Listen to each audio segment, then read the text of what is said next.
today we will be studying about radioisotopes in the medicine, because radioisotopes का बहुत important role है हमारी medicine में, क्योंकि इससे हम diagnosis में भी use कर सकते हैं और treatment में भी use करते हैं. So that's why it is important. So जैसे ही हम atom के बारे में बात करेंगे, तो atom के अंदर main होता है nucleus and overall revolving करते हैं electrons. ठीक है. तो atomic number जो होता है that is based on the number of the protons, and जो mass number होता है that is the sum of the proton and the neutron. So what are isotopes? Isotopes basically वो compounds होते हैं जिनका atomic number तो same होता है, लेकिन mass number जो है वो different होता है.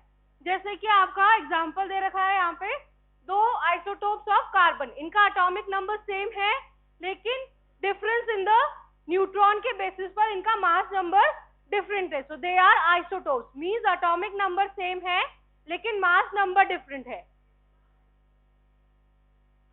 Then the very most important example is the hydrogen का, it contain one proton and one electron. Then deuterium, it contain one proton and one neutron. Then tritium, it contain one proton and two neutron. तो neutron के different basis पर आपका isotopes form होते हैं. Isobars वो compound होते हैं जिनका मास नंबर सेम होता है लेकिन एटॉमिक नंबर डिफरेंट होता है. So the isobars have same mass number but different in the atomic number. Then what is radio active decay? क्योंकि जो आपके मॉलिक्यूल है वो स्टेबल नहीं होता, तो उसमें ट्रांजिएंट फॉर्म होता है ताकि वो स्टेबल कंपाउंड बना सके. तो that is a radio active decay. And जब वो ट्रांजिएंट अनस्टेबल फॉर्म से स्टेबल फॉर्म में जाता है तो एनर्जी इमिट होती है किस फॉर्म में? रेडिएशन में. So that's why it is known as radio active decay. When energy is produced in the form of radiation, it is known as radio active decay. Then radiation, these are from the atom either in the form of the particle or in the form of radioactive energy.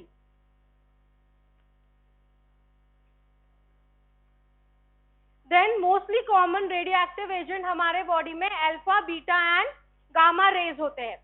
X ray and gamma rays are electromagnetic radiation, while alpha and beta they release in the form of particle.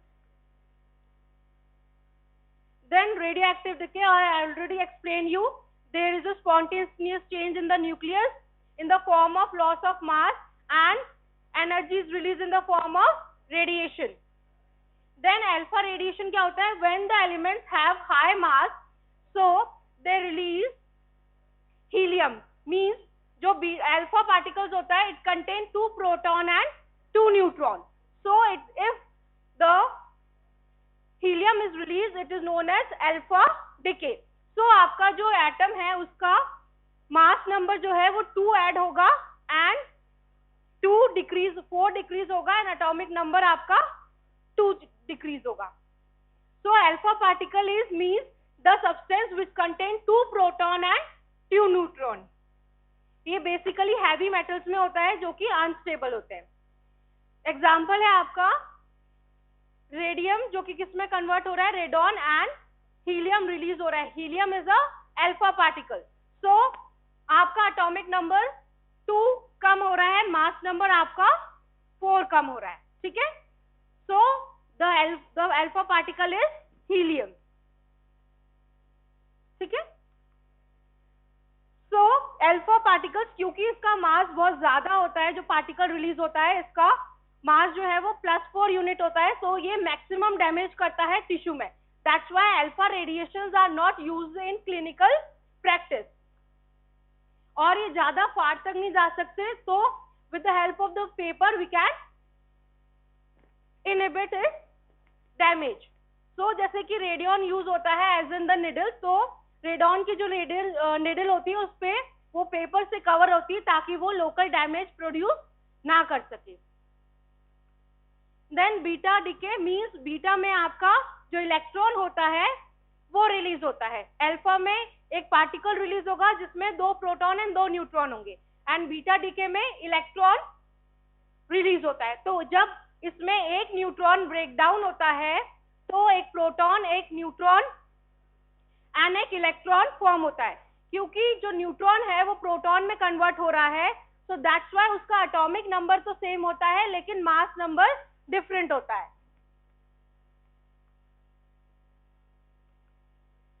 So this is the example of the beta decay. आपका carbon जो है वो convert हो रहा है किसमें?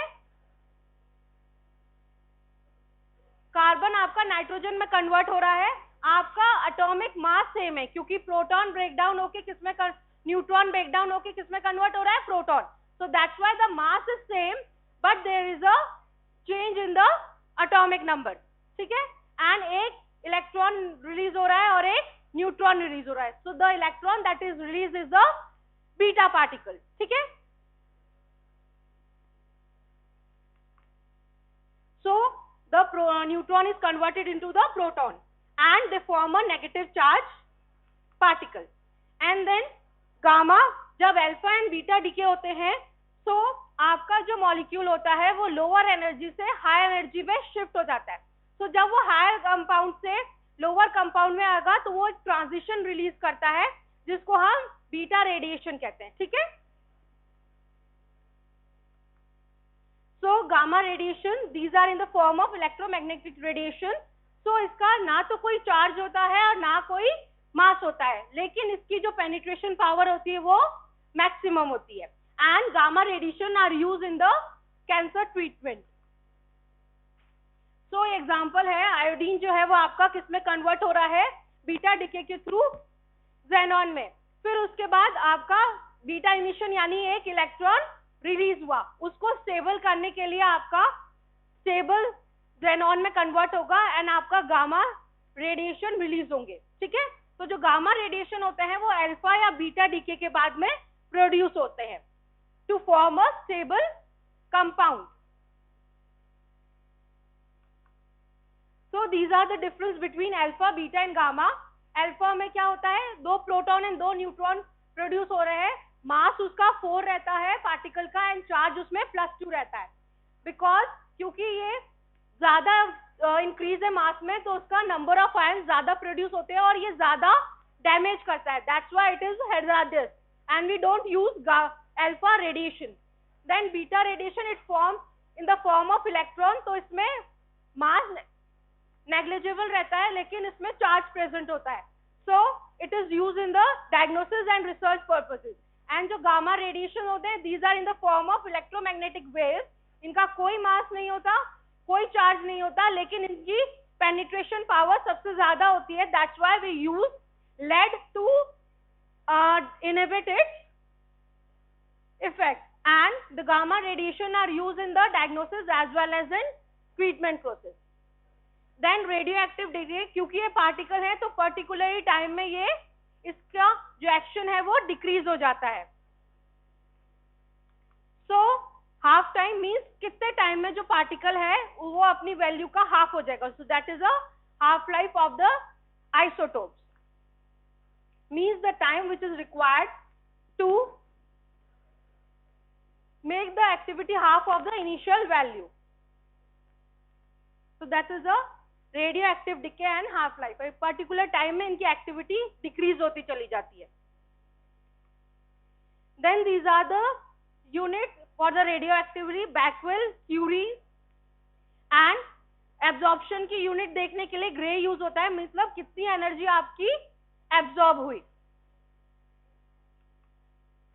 Then radiation interaction means जैसे ही molecule radio active emission होता है तो एनर्जी एक मॉलिक्यूल से दूसरे मॉलिक्यूल में ट्रांसफर होती है। तो जो एनर्जी ट्रांसफर होती है that help in the biological activity and has जो एनर्जी ट्रांसफर होती है उसको अपन डिटेक्शन मेथड में भी यूज कर सकते हैं। So that is a radiation interaction, means energy transfer होती है from one atom to the molecule and उसमें एक्साइटेशन होता है या आयनाइजेशन होता है। एक्साइटेशन मींस एनर्जी यदि रिलीज हुई तो मॉलिक्यूल हायर फॉर्म में आ जाता है, हायर स्टेट में आ जाता है। जब हायर एक्साइटेशन से वो ग्राउंड लेवल पे आता है तो वो एनर्जी रिलीज करता है। So that is a excitation. And ionization means वो इलेक्ट्रॉन रिलीज कर रहा है तो वो आयनाइजेशन हो जाएगा। So that is the meaning of excitation and ionization. Then effect of radioactive species as already produce के ये या तो आयनाइजेशन करेगी या एक्साइटेशन करेगी. Then how to detect the radio activity? It is detected by the auto radiography. क्योंकि ये radiation emit कर रही है तो अपन इसको फिल्म में भी मेजर कर सकते हैं. Now some are gas filled detector, sensitization detector, then high pulse analysers. इसके थ्रू हम रेडियो एक्टिविटी डिटेक्ट करते हैं. Now the commonly radio isotopes that are used in the medical field are carbon, C14, hydrogen, tritium ज्यादा use होता है, phosphorus that is use in the treatment of polycythemia, means when there is increase of RBC's level in the body. Then I-25 iodine आपका radio immuno assay that is used for the detection of hormones, tumor marker. I-53 आपका thyroid के treatment में and thyroid cancer detect करने में use होता है. Chromium आपके RBC का मैकेनिज्म देखने में. टेक्नीनियम आपका ब्लड फ्लो देखने में यूज होता है. रेडियम आपका treatment of the cancer and cobalt and caesium आपका कैंसर ट्रीटमेंट में यूज होता है एज अ टेलीथेरेपी. टेलीथेरेपी का मीन्स होता है when radiation are given to the body from a part, not direct. एक होता है रेडिएशन एंड दूसरा होता है टेलीथेरेपी. रेडिएशन में आप डायरेक्टली उस टिश्यू पे रेडिएशन देते हैं, जबकि टेलीथेरेपी में आप दूर से इंस्ट्रूमेंट के थ्रू उस पार्ट पे रेडिएशन देते हैं. Then research application as it use in the tracer technique, means आपका मेटाबॉलिज्म को स्टडी करने में यूज होता है. जो आपका कंपाउंड आप आइसोटोप इंजेक्ट करते हो उसका सेम मेटाबॉलिज्म होता है जो कि एक मॉलिक्यूल का मेटाबॉलिज्म रहेगा. So by seeing that activity of that isotope we can measure the how the metabolic pathway is processing in our body. So as a tracer technique मतलब मेटाबॉलिक पाथवे को study करने के लिए, because it metabolize same as a normal molecule will metabolize. So generally में अपन carbon and phosphorus के isotope use करते हैं. And to see the turnover time of immunoglobins we use iodine. Then isotope dilution technique we can see the measure the blood volume, extra cellular volume. Then carbon dating technique, इसमें fossil की age measure करने के लिए अपन carbon dating technique use करते हैं and to measure the ancient material. Then research में, genetic research में अपन हाइड्रोजन मॉलिक्यूल यूज करते हैं. क्रोमियम सेल लाइसिस को देखने के लिए यूज करते हैं. Phosphorus to see the activity of nucleic acid और the DNA method. Then diagnosis के डायग्नोसिस में कैसे यूज कर सकते हैं? फर्स्ट थायराइड अपटेक टेक्निक में आयोडीन 131 यूज करते हैं. आप पेशेंट को इंजेक्ट करते हैं, यदि उसका अपटेक ज्यादा है तो इसका मतलब पेशेंट को हाइपरथायराइडिज्म है, और यदि अपटेक कम है मींस उसको हाइपोथायराइडिज्म है. एंड थायराइड स्कैनिंग कैसे यूज करेंगे? अपन ने पेशेंट को इंजेक्ट करा, then we may see the और we can see the diagram of thyroid gland. यदि उसका अपटेक ज्यादा है डाई का तो इसका मीन्स उसको हाइपरथायराइडिज्म है, और यदि डिफेक्ट है आपकी अपटेक में तो उसको थायराइड कैंसर हो सकता है. तो साइलेंट नोड्यूल मीन्स यदि उसका डिफेक्टिव अपटेक है. Then bone and kidney scanning में यूज कर सकते हैं. स्क्रोटियम आपका बोन टेक्निक में यूज होता है to detect the osteoblastoma. Osteoblastoma is a cancer of bone forming cells. ठीक है. देन आपका किडनी स्कैन में आयोडीन एंड डायट्राइट यूज करते हैं. देन आपका ब्लड फ्लो स्कैनिंग के लिए टेक्नीटियम यूज कर सकते हैं. आरबीसी की लाइफ स्पैन देखने के लिए क्रोमियम यूज कर सकते हैं. Radio immuno assay it is a technique to measure the level of hormone और ट्यूमर मार्कर, तो उसके डिटेक्ट करने के लिए अपन आयोडीन 125 यूज कर सकते हैं. Then PET scan that is use in the radio diagnosis. So PET scan means positron emission topography, means आप एक साइट पे आप एक आइसोटोप रिलीज करते हैं बॉडी के अंदर, फिर वो आइसोटोप गामा रेडिएशन रिलीज करता है, वो हम पेट स्कैन से मेजर कर सकते हैं. So that is a PET scan. Isotope डालेंगे, देन वो गामा रेडिएशन रिलीज करेगा and that gamma radiation is detected by the PET camera. Then in the treatment, क्योंकि रेडियोथेरेपी क्या करती है, सेल डिवीजन को रोक देती है, that's why it's basically use in the cancer. Then 2 type के रेडियोथेरेपी होती है। Radiotherapy means application of the radiation. 2 type की थेरेपीज होती है, रेडियोथेरेपी एंड कीमोथेरेपी। रेडियोथेरेपी में हम रेडिएशन देते हैं पेशेंट को, एंड कीमोथेरेपी में हम ड्रग्स देते हैं। देन अनसील्ड सोल्स मतलब हम डायरेक्टली पेशेंट को दे रहे हैं, and sealed sources with the help of any inhibitor और अ शील्ड, ठीक है। सो अनसील्ड में basically gamma rays beta rays देते हैं अपन, जैसे कि थायराइड कैंसर में अपन आयोडीन यूज कर सकते हैं, iodine 131। Then phosphorus in the polycythemia vera means when the RBC's count is more. Then sealed में अपन गामा रेडिएशन देते हैं।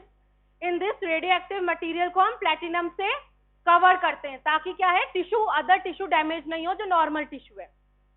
एंड इससे alpha and beta gamma rays, alpha and beta है rays, वो एब्जॉर्ब हो जाएगी, ओनली गामा रेज मिलेगी, and it is use in the cancer therapy. Then यदि आप एप्लीकेशन जो रेडिएशन है वो डायरेक्टली दे रहे हैं कैंसर टिश्यू में, तो that is known as brachytherapy. While यदि हम दूर से दे रहे हैं तो दैट इज अ टेलीथेरेपी, जिसमें हम सीजियम निडल यूज करते हैं। अब intra cavity and interstitial, intra cavity means directly to the tissue, like in the uterus, cervix and vagina, and interstitial cavities means a cavity of oral cancer. Then again teletherapy, I told you earlier, the source is kept away from the body.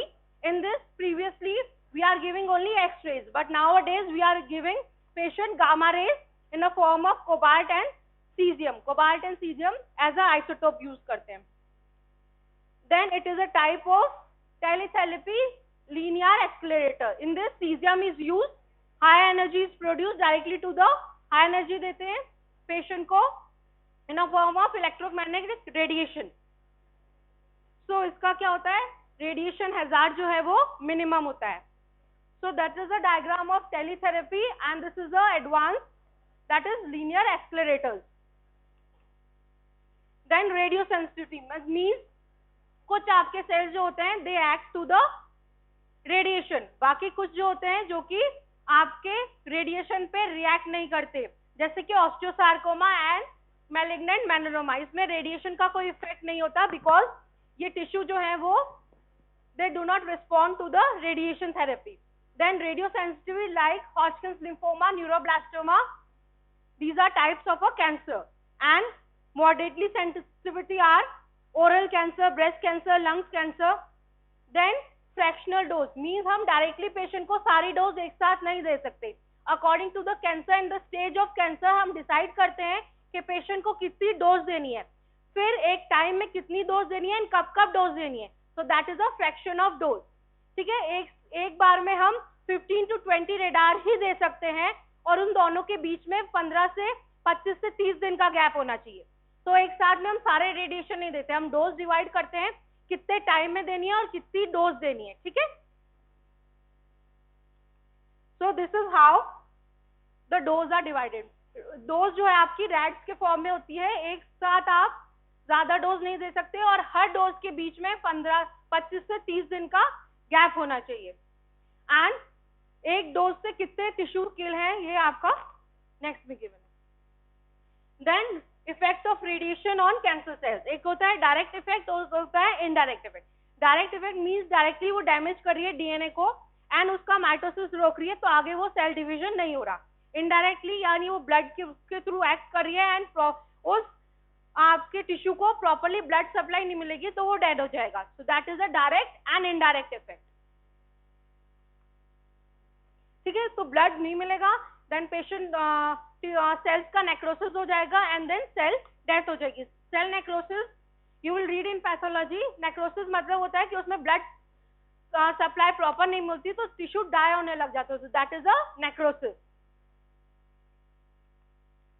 Then adverse effect of radiation, हर किसी में classification है, somatic, genetic and teratogenic. Somatic means on the levels of cell, genetics on the level of genetic, and teratogenic means which affect the baby cells. So first इसका effect होता है skin में. So basically क्या होता है, epilation means removal of the hair. So after radiation therapy the hair, there will be a hair loss, and जो hair gain होता है वो 30 डेज के बाद आ जाता है. देन स्वेट ग्लैंड जो है परमानेंटली डैमेज हो जाती है. देन स्किन में ब्लिस्टर्स फॉर्म हो जाते हैं एंड इन्फ्लेमेशन हो जाता है जिसे बोलते हैं रेडियो डर्मेटाइटिस. मैडम क्यूरी का नाम सुना किसी ने? या, so she is working on the cancer. So one day for a lecture उन्होंने रेडियम का एक निडल अपने पॉकेट में रख लिया, उसके कारण उनको डर्मेटाइटिस हो गई. तो उसे दैट्स व्हाई इसे क्यूरीज डर्मेटाइटिस भी बोलते हैं. ठीक है. And chronic radio dermatitis on a month exposure of a radiation के कारण होगा. देन स्किन जो है आपकी अट्रोफी मीन्स सेल का डेथ होना, हाइपोट्रोफी मीन्स सेल का साइज कम होना, हाइपरट्रोफी मीन्स सेल का साइज इंक्रीज होना. तो इसमें स्किन की अट्रोफी हो जाएगी. Hypopigmentation means there is a decrease in the pigmentation, fibrosis and loss of elasticity. Then mucosa GIT का जो है वो म्यूकोसा जो है वो डैमेज हो जाएगा, जिसके कारण nausea, vomiting, diarrhoea, ulceration and bleeding can cause. And in the late there is a fibrosis. Stenosis means जो वेसल्स है उसका साइज डिक्रीज होना and obstruction. Then gonads are radio sensitivity. Then blood cells like bone marrow and lymphocytes they are highly sensitive, so blood cells जो है वो decrease होने लग जाते हैं. सो यदि आपके रेडियोथेरेपी में आप दे रहे हैं और आपके WBC लेस देन 2000 हो जाते हैं, 2000 से अधिक कम हो जाएंगे तो उसमें रेडियोथेरेपी रोक देते हैं, आगे नहीं देंगे. और यदि आपके प्लेटलेट 80,000 से कम हो जाते हैं तो दैट्स व्हाई उसके बाद फिर रेडियोथेरेपी नहीं देंगे. तो इसलिए जब भी कैंसर पेशेंट आता है सबसे पहले उसका CBC कराते हैं, उसके बाद ही उसको रेडिएशन देते हैं कि उसके WBC कितने हैं, प्लेटलेट कितने हैं, क्योंकि ये रेडिएशन जो है वो ब्लड सेल्स को डैमेज करते हैं. So it leads to the leukopenia and thrombocytopenia, means decrease in the WBC and decrease in the platelet. Then radiation sickness means यदि आप 1000 रेडिएशन एक टाइम पे दोगे so that is will harm your body. And embryo, it always decrease the blastocyte stage of the embryo and it affect the embryo. Delayed effect has effect on all the systems, GIT, CVS, CNS. Then radiation protection and maximum dose, I have already discussed कि maximum dose MPD means maximum permissible dose, यानी 50 milligram आप per year में दे सकते हो. Then radiation देने से पहले what should precaution? We should use a radiation bandage, we should wear a apron, should wear a glove, and for the person which is handling a radiation should use a platinum or metal apron. That's all for today's lecture.